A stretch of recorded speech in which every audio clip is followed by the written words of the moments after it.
राजा Henry आठवें, Mary और Elizabeth की कहानी। इंग्लैंड की राजगद्दी साल 1509 से लेकर 1547 तक हेनरी के हाथों में हुआ करती थी। राजा हेनरी की कई पत्नियां और एलिजाबेथ व मैरी नामक दो बेटियां थीं। इनमें से मैरी राजा की पहली पत्नी की बेटी थी।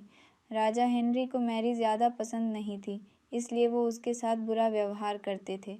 मैरी महल के नौकरों के साथ महल का काम करती थी। अगर मैरी कुछ कह भी दे तो राजा उसकी कोई बात नहीं मानते थे। सन 1547 में जब राजा हेनरी की मौत हो गई तो प्रजा की इच्छा अनुसार 16 शताब्दी के दौरान हेनरी की पहली बेटी मैरी को इंग्लैंड की राजगद्दी दे दी गई। वह इंग्लैंड की रानी बन गई। उस समय इंग्लैंड के हालात बहुत अच्छे नहीं थे। इंग्लैंड कैथोलिक और प्रोटेस्टेंट इन दो धर्मों के बीच में बंट गया था। उस समय दोनों धर्मों के लोगों के बीच जंग छिड़ी हुई थी। रानी मैरी चाहती थीं कि पूरे इंग्लैंड में सिर्फ एक ही धर्म हो, लेकिन लोगों ने उसकी यह बात मानने से साफ इनकार कर दिया था। इससे नाराज़ होकर रानी ने उनकी बात न मनाने वालों को मौत की सज़ा दे दी थी। वह ऐसे लोगों को जिंदा भी जला देती थीं। रानी मैरी की इस क्रूरता की वजह से इंग्लैंड के लोग उससे नफरत करने लगे। ऐसा भी कहा जाने लगा कि रानी मैरी कुंवारी जवान लड़कियों के खून से नहाती थीं।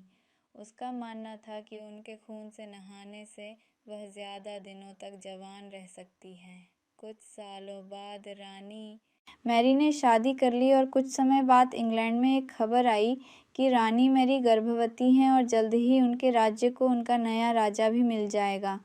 इस बात से हर सभी खुश हुए, लेकिन उस समय रानी मैरी के साथ बहुत ही अजीब घटना हुई।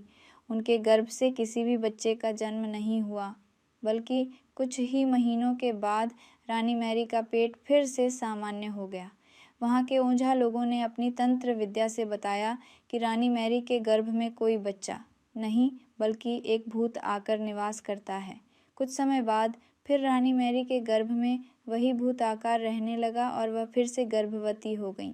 इस बार भी रानी को कोई बच्चा नहीं हुआ और उस घटना के कुछ ही दिनों के बाद रानी मैरी की मृत्यु हो गई। इसके बाद मैरी की छोटी बहन एलिजाबेथ को इंग्लैंड की राजगद्दी पर बैठाया गया और एलिजाबेथ इंग्लैंड की नई रानी बन गई। रानी मैरी की क्रूरता की वजह से इंग्लैंड को लोग उसे एक निर्दयी औरत मानते थे। वहीं जब उसके गर्भ में बच्चे की जगह एक भूत का निवास होने लगा तो लोगों ने उसे शापित भी करार दे दिया और इसी वजह से उसे लोगों ने ब्लडी मैरी का नाम दिया। कहानी से सीख। ब्लडी मैरी की कहानी हमें यह सीख देती है कि अपने निजी विचारों व सोच को लेकर दूसरे लोगों पर दबाव नहीं बनाना चाहिए। शांति और करुणा से लोगों का ख्याल रखना ही मनुष्य का धर्म है।